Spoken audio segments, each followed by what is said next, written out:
लग्नानंतर होईलच प्रेम मालिकेच्या आजच्या जबरदस्त भागामध्ये प्रेक्षकांनो रम्या आणि वसू तोंडावर पडलेले असतात. कारण शेवटी आर्याने सांगितलेलं असतं की मी प्रेग्नेंट आहे.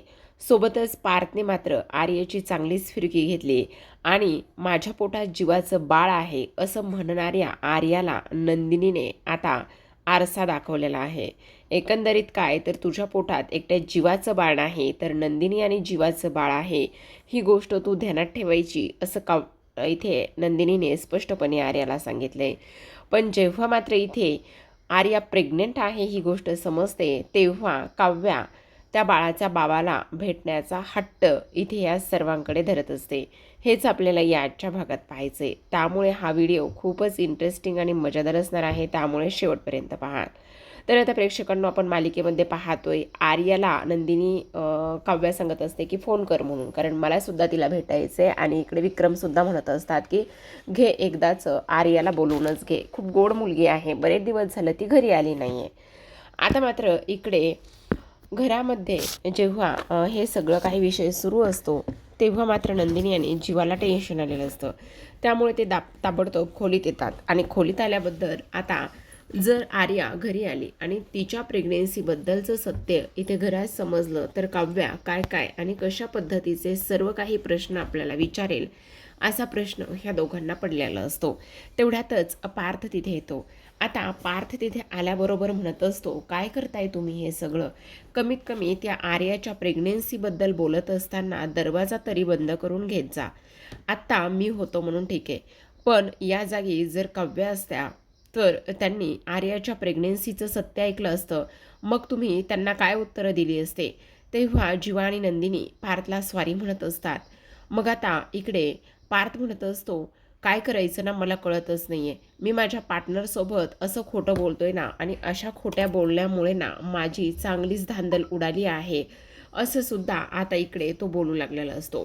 तेव्हा मात्र इथे जीवा म्हणत असतो काव्याला ह्या सगळ्या गोष्टी समजता कामा नये.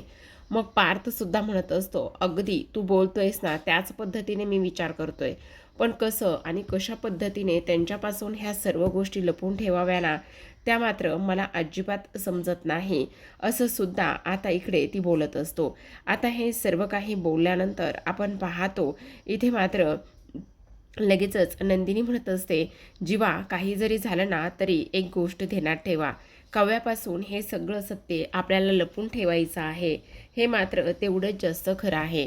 तेवढ्यातच आता जीवाला आर्याचा कॉल आलेला असतो आणि पार्थ म्हणत असतो, आत्ताच्या आत्ता तो फोन स्पीकरवर टाक. तेव्हा जीवा तो फोन स्पीकरवर टाकत असतो आणि तिकडून आर्याचा आवाज येत असतो, हाय जन्मेजय. बाळाला आणि बाळाच्या आईला प्रचंड भूक लागली आहे. आणि हे सर्व काही बोलत असताना ती मात्र इथे लाडात येऊन बोलत असते. तेव्हा ताबडतोब जीवा म्हणत असतो, हो हो पटकन टिफिन घेऊन येतो असं म्हणून तो फोन ठेवत असतो. तेवढ्यात पार्थ म्हणत असतो, तू फोन का ठेवलास, काय झालेलं आहे? आणि अरे बोलायचंच ना पुढे. तेव्हा तो म्हणत असतो, आता कशाला बोलायचं, मी टिफिन घेऊन जाणारच आहे ना, तर मग बोललो असतो ना, हे सगळं बोलायची काहीच गरज नव्हती असं तो म्हणत असतो. तेव्हा नंदिनी म्हणत असते, ठीक आहे चला मी पण तुमच्यासोबत येते. तेव्हा जीवा म्हणत असतो, हो चल आपण पटकन जाऊया आणि आर्याला टिफिन देऊन येऊया असं म्हणून आता दोघंही जाणार असतात. पण तेवढ्यातच पार्थ म्हणत असतो, एक मिनिट, तुम्ही दोघांनी सुद्धा अजिबात जायचं नाही आहे टिफिन घेऊन ह्यावेळेस मी जाणार आहे.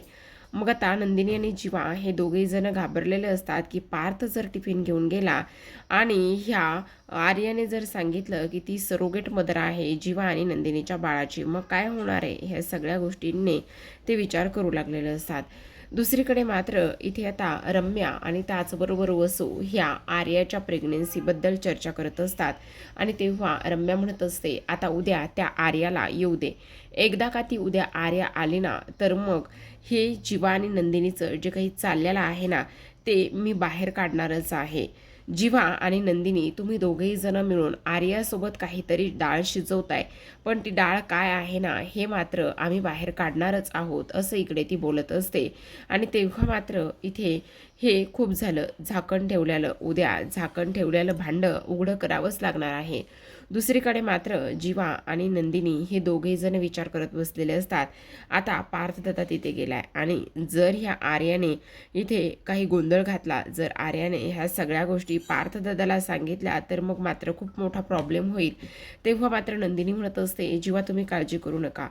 सरोगेशीबद्दल इथे आर्या पार्थला काहीच सांगणार नाही, यावर माझा पूर्ण विश्वास आहे. तेव्हा जीवा म्हणत असतो, पण नंदिनी तरीसुद्धा मला ना टेन्शनच आलेलं आहे की काय करायचं आणि काय नाही म्हणून, आणि कशा गोष्टी मॅनेज करायच्या. तेव्हा मात्र नंदिनी म्हणत असते, नका काळजी करू.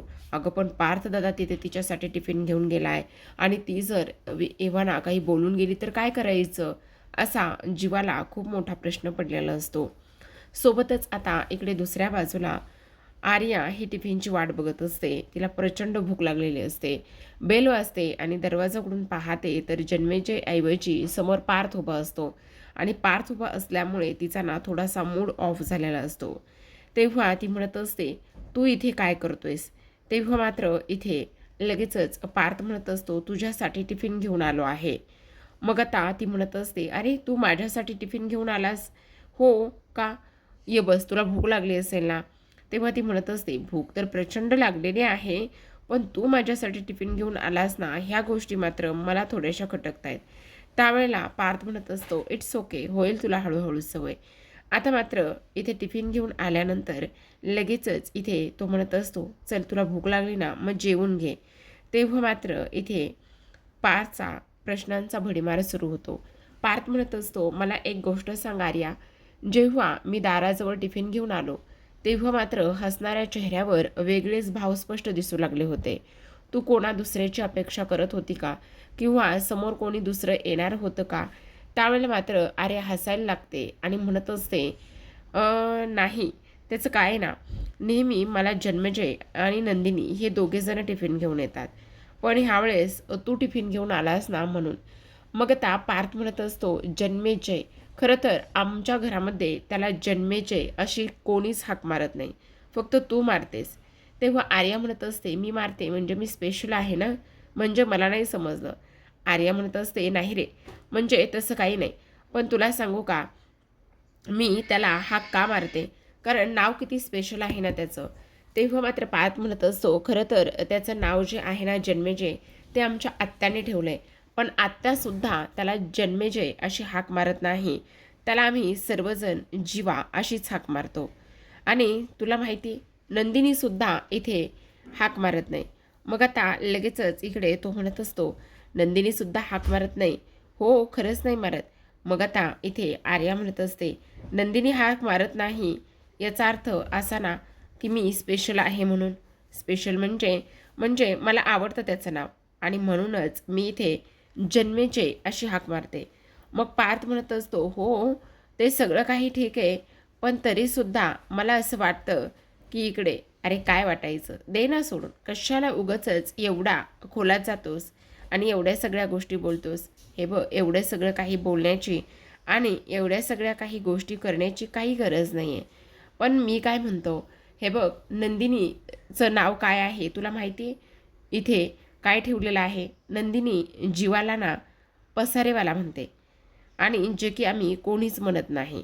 आणि तुला माहिती आहे जीवा नंदिनीला काय म्हणतो, काय, चकाचक बाई, असं त्यांचं सगळं काही वेगळं आहे. आणि तुला आणखी एक गोष्ट सांगू का, बरं जाऊ दे ना, कशाला एवढं हे करतोयस, जेव ना माझ्याबरोबर. तेव्हा मात्र पार्थ म्हणत असतो, सॉरी, पण मी काव्याला सोडून अजिबात जेवत नाही. असं म्हटल्याबरोबर आता मात्र इथे लगेचच तो म्हणत असतो, काव्याला सोडून जेवत नाही.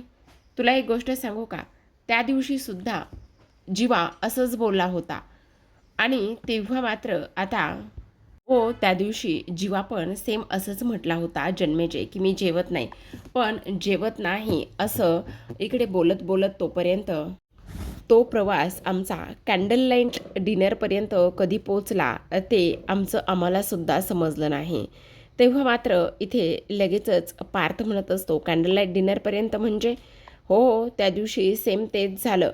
आणि त्याचबरोबर आता लगेचच इकडे पार्थ म्हणत असतो, म्हणजे मला नाही समजलं. अहो, त्या दिवशी तो असंच म्हणत होता, नको नको म्हणून, पण पण मात्र हो, मग आम्ही एवढं सुंदर जेवण केलं, एकत्र केलं. तो अगोदर नाही नाही म्हणत होता, मी नंदिनीबरोबर जेवतो, मी असं करतो, मी तसं करतो, पण शेवटी इकडे तो माझ्यासाठी जेवायला तयारच झाला. असं बोलल्याबरोबर आता मात्र पार्थला इकडे वेगळंच टेन्शन आलेलं असतं. सोबतच आपण पाहतो इथे आता पार्थ म्हणत असतो, बरं खरं सांगायला गेलं तर नाही ऐका ना पार्थ, मी ना प्रॅक्टिकली विचार करते. हो, तुम्ही प्रॅक्टिकली विचार करता ते ठीक आहे, पण तुमच्या इमोशन्समध्ये एक गोष्ट मला नाही समजली. तुम्ही काव्याची जबाबदारी घेतली आणि काव्याची जबाबदारी घेतल्यानंतर एक डॉक्टर म्हणून तुमचं कर्तव्य आहे. हो सॉरी, आज मी खरं तर सोनोग्राफीसाठी नाही येऊ शकले, त्यासाठी खरंच सॉरी. पण मी हॉस्पिटलमध्ये फोन करून सगळा काही फॉलोअप घेतला आहे ना. बरं असो, पण मला आणखी एक गोष्ट विचारायची. कोणती? कसली? विचारा ना. तेव्हा मात्र इथे पार्थ म्हणत असतो, खरं तर हा विषय माझा नाही आहे किंवा मी ह्यामध्ये बोलणंसुद्धा योग्य नाही आहे, पण तरीसुद्धा मला एक प्रश्न विचारायचा आहे. बाळाच्या बाबांना भेटायला मला फार आवडलं असतं. तेव्हा मात्र इथे आर्या चकितच होते. आता बाळाच्या बाबाला भेटायला आवडलं असतं असं बोलल्याबरोबर मात्र इथे लगेचच ती म्हणत असते, खरं तर मलासुद्धा तुम्हाला बाळाच्या बाबाला भेटवायला फार आवडलं असतं, पण ते काय आहे ना, तो आमच्याबरोबर राहत नाही. असं म्हटल्याबरोबर आता लगेचच इकडे पायात म्हणत असतो, अच्छा ठीक आहे, काळजी घ्या. दुसऱ्या बाजूला मात्र दुसऱ्या दिवशी सकाळ झालेली असते आणि नेहमीप्रमाणे यांचं ठरलेलं असतं की आज ना इथे आर्याला बोलावून घ्यायचं आहे आणि आर्याला बोलावून घेण्यासाठी इथे नंदिनीने पुढाकार घेतलेला असतो.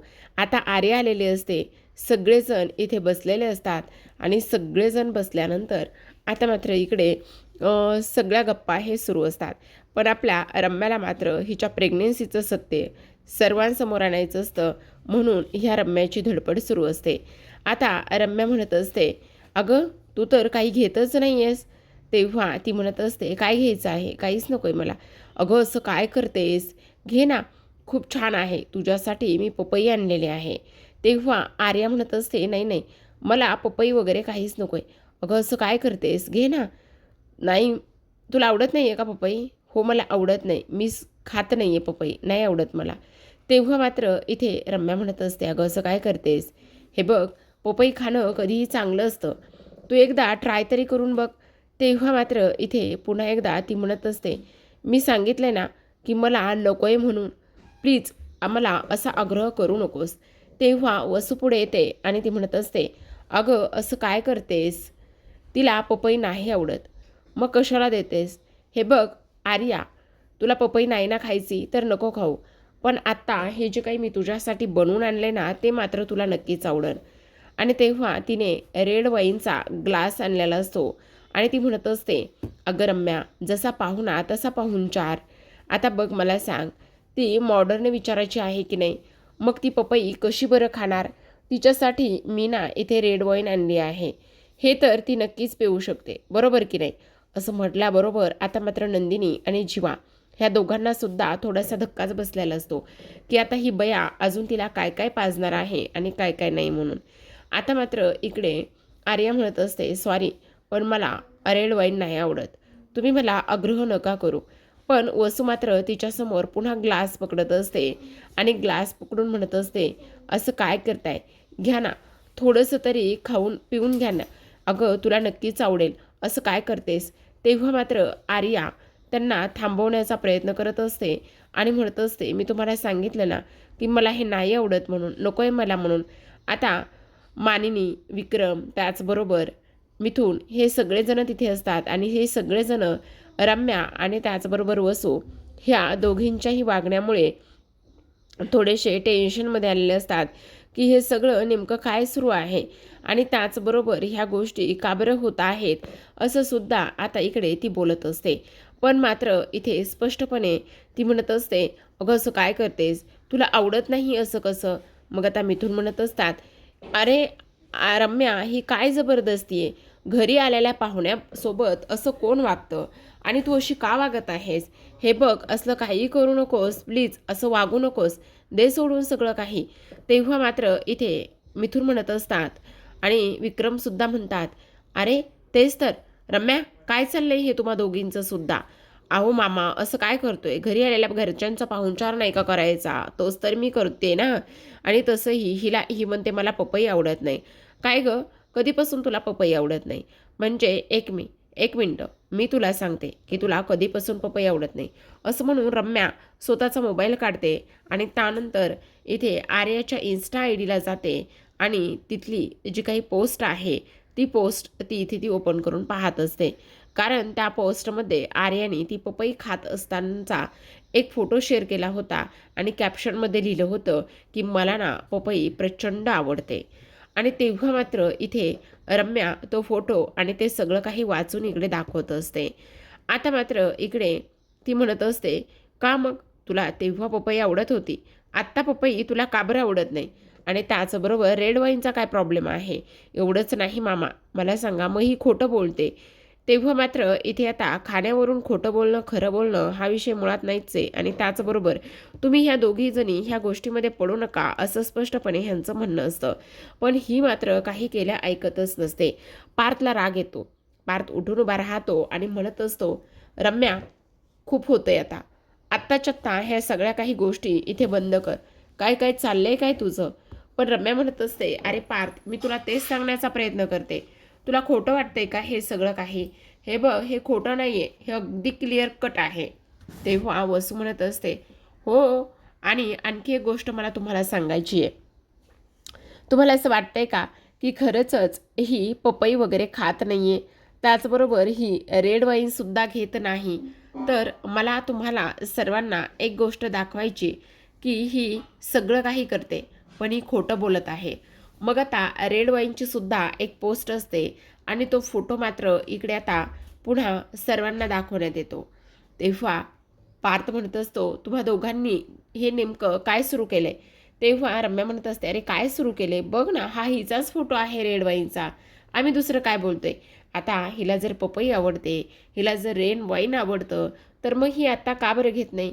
हिला ह्या सगळ्या गोष्टी करायला आता का बरं लाज आहे? काय प्रॉब्लेम काय आहे? बोल ना, काय प्रॉब्लेम काय आहे?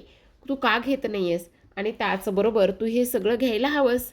आता मात्र इकडे रम्याचा पुन्हा प्रश्न असतो, अगं तू प्रेग्नेंट वगैरे आहेस की काय? तेव्हा आर्याला राग येतो. आर्या उठून उभी राहते आणि म्हणत असते, एक मिनिट, त्यावेळेला मी हे सगळं काही खात होते, पीत होते, पण आत्ता मात्र मला नको आहे. माझा चॉईस बदलला आहे आणि मला हे सगळं काही नाही खायचं आहे, नाही प्यायचं आहे. म्हणजे मला जर आत्ता पूर्वी काही गोष्टी आवडत होत्या आणि आत्ता जर त्या गोष्टी आवडत नाहीत, यामध्ये तुम्हाला काय प्रॉब्लेम आहे? असं सुद्धा ती बोलत असते. त्याच वेळेला आता मात्र इकडे रम्या म्हणत असते, का का प्रॉब्लेम आहे काय म्हणून? तू प्रेग्नेंट वगैरे आहेस की काय? असं बोलल्याबरोबर आता मात्र हिला टेन्शन आलेलं असतं आणि रागसुद्धा तेवढाच आलेला असतो की ही मुलगी असं कसं काय बोलू शकते आणि ह्या सगळ्या गोष्टी अशा कशा काय होऊ शकतात. आता मात्र इथे आर्या म्हणत असते, हो, तुम्हाला ऐकून घ्यायचे ना, तर आहे, मी प्रेग्नेंट आहे. काय करायचं आहे ना ते करा. असं म्हटल्याबरोबर सगळ्यांना खूपच मोठा धक्का बसतो की शेवटी आर्याने इथे ती प्रेग्नेंट असल्याची जी काही कबुली आहे ती सर्वांना दिलेली असते. मग आता वसू म्हणत असते, काय, ए बाई, तू प्रेग्नेंट आहेस आणि तुझ्या पोटात कोणाचं बाळ आहे नेमकं? आणि तू ही सर्व गोष्ट आमच्यापासून लपून ठेवलेली आहेस? तुझी हिंमत कशी झाली ही सर्व गोष्ट आमच्यापासून लपून वगैरे ठेवण्याची? आता मात्र मानिनी म्हणत असते, काय चाललंय तुमचं हे सगळं? जरा तरी गप्प बसा, जरा तरी शांत बसा. कशा पद्धतीने बोलताय आणि काय काय करताय? वसुताई, रम्या, खूप होतंय आता हे. तेव्हा रम्या म्हणत असते, काय चुकीचं होतंय? आम्ही साधा एक प्रश्न तर तिला विचारतोय की तुझ्या पोटामध्ये बाळ नेमकं कोणाचं आहे? बोल, सांग ना. काय नाही जीवा, तू तिचा मित्र आहेस ना, मग तुला तर नक्कीच माहिती असेल ना की हिच्या पोटामध्ये बाळ कोणाचं आहे म्हणून. तेव्हा काव्या म्हणत असते, काय, आर्या, तू प्रेग्नेंट आहेस? तेव्हा आर्या म्हणत असते, हो, आहे मी प्रेग्नेंट. आता मात्र रम्याला तिच्या प्रश्नांचं उत्तर मिळालेलं असतं की ती प्रेग्नेंट आहे हे तर तिने सर्वांसमोर आणलंय. पण एक गोष्ट मात्र नक्की आहे की आता मात्र ही आर्या बाळाचा बाबा म्हणून कोणाला सांगते का खरंच इथे जीवाचंच बाळ आहे किंवा आणखी कोणाचं तरी नाव घेते. आता इकडे आर्या तर हे सगळं काही बोलून तिला पश्चाताप होत असतो. पण आता मात्र मानिनी आणि विक्रम यांना सुद्धा खूप मोठा प्रश्न पडलेला असतो की आर्या प्रेग्नेंट आहे आणि त्याचबरोबर तिने आम्हा कोणालाही ही गोष्ट सांगणं योग्य समजलं नाही का? काव्याला तर इकडे एक नाही तर अनेक प्रश्न मनामध्ये आलेले असतात, कारण तिने हल्लीच इकडे जीवाचं आणि त्यासोबत नंदिनीचं काहीतरी सुरू आहे आणि सांगितल्याप्रमाणे इथे आर्याच्या आणि जीवाच्या नात्याबद्दलचं इथे सत्य मात्र तिच्यासमोर आलेलं नसतं आणि त्यामुळे तिला अजूनच टेन्शन येत असतं. मग आता काव्या म्हणत असते, आर्या काय हे सगळं? तू प्रेग्नेंट आहेस आणि कोणाचं बाळ आहे तुझ्या पोटात? बोल आर्या, दे उत्तर. रम्या म्हणत असते, अगं आर्या असं काय करतेस? काव्या तुला काहीतरी विचारते, तुला कोणत्या तरी प्रश्नाचं उत्तर ती मागते, दे ना तिच्या प्रश्नाचं उत्तर. असं काय करतेस तू? आता मात्र इकडे लगेचच नंदिनी रागातच ह्या आर्याकडे पाहत असते. पण आता मात्र जीवा म्हणत असतो, एक मिनिट, काय चाललंय तुम्हा सगळ्यांचं हे? तर आता प्रेक्षकांनो, आजच्या भागामध्ये एवढंच. उद्याचा भाग खूप कमाल आहे बरं का, कारण उद्याच्या भागामध्ये ना इथे काव्या आता आर्यासमोर जाते आणि आर्याला म्हणत असते, काय ग आर्या, मला एक गोष्ट सांग, तू प्रेग्नेंट आहेस आणि प्रेग्नेंट असून सुद्धा एवढी गोष्ट आमच्यापासून लपून ठेवलीस. अगं तुझ्या पोटामध्ये बाळ आहे, ते बाळ कोणाचं आहे ही गोष्ट तू आम्हाला नाही सांगितली. पण तुला सांगू का खरं खरं आर्या, मला ना इथे बाळाच्या बाबाला भेटायला ना फार आवडेल बरं का. म्हणजे कोण आहे ना, तर मला बाळाच्या बाबाला भेटायचे आणि ते सुद्धा उद्याच. उद्या दुपारपर्यंत तुम्ही मला बाळाच्या बाबाला भेटवणार आहेत. तेव्हा मात्र नंदिनी म्हणत असते, अगं काव्या, काय चाललंय हे सगळं? असं काय करतेस बाळा? काव्या म्हणत असते, अगं ताई असं काय करतेस? अगं आर्या प्रेग्नेंट आहे आणि ती प्रेग्नेंट असल्या कारणाने आपण बाळाच्या बाबाला भेटणं हे चुकीचं आहे का? नाही काव्या, हे बघ ते सगळं काही बरोबर आहे, पण तरीसुद्धा मग आता मात्र इकडे काव्याने हट्ट धरल्यामुळे इथे आर्या म्हणत असते, ठीक आहे, उद्या भेटूया आपण बाळाच्या बाबाला. असं म्हटल्याबरोबर आता मात्र नंदिनीला टेन्शन आलेलं असतं की ही काही डोक्यावर पडली का? अशा पद्धतीने ही कशी काय सांगू शकते की बाळाच्या बाबाला वगैरे भेटायचं आहे आणि ह्या सगळ्या गोष्टी करायच्या आहेत, काय चाललंय काय नेमकं? असं सुद्धा आता इकडे ती बोलत असते. सोबतच आता नंदिनी इथे आर्यावर ओरडत असते खोलीमध्ये गेल्यानंतर आणि म्हणत असते, तुला काय गरज होती? तू प्रेग्नेंट आहेस ही सगळी गोष्ट सत्य आहे ते सांगण्याची. तेव्हा आर्या म्हणत असते, मग मी त्यावेळेला काय करायला हवं होतं? ते सगळेजण मला एवढ्या धारेवर धरत होते आणि एवढं काय काय विचारत होते, तेव्हा त्यामुळे ती गोष्ट मी सांगितली. यात माझी काय चूक आहे? असं म्हटल्याबरोबर नंदिनी मात्र म्हणत असते, वेडी आहेस तू. आता तेव्हा ती म्हणत असते, कारण माझ्या पोटामध्ये जीवाचं बाळ आहे. तेव्हा नंदिनी म्हणत असते, चुकतेस तू आर्या. तुझ्या पोटात जीवाचं नाही तर जीवा आणि नंदिनी ह्या दोघांचं सुद्धा बाळ आहे. समजलं? ही गोष्ट व्यवस्थित मनामध्ये आणि ध्यानामध्ये ठेवायची. आता मात्र नंदिनी हे असं वागणं पाहून नंदिनीचं जीवाला टेन्शन येतं की आता नंदिनी अजून आर्यासोबत काय करेल म्हणून. तर आता उद्या बाळाचा बाबा म्हणून काव्यासमोर ही लोक कोणाला उभं करतील हे पाहणं फार इंटरेस्टिंग आहे. तर अशाच नवनवीन मालिकांचे अपडेट्स आणि रिव्ह्यू जाणून घ्यायचे असतील, पाहायचे असतील तर नक्की चॅनलला सबस्क्राईब करा आणि पाहत रहा लग्नानंतर होईलच प्रेम.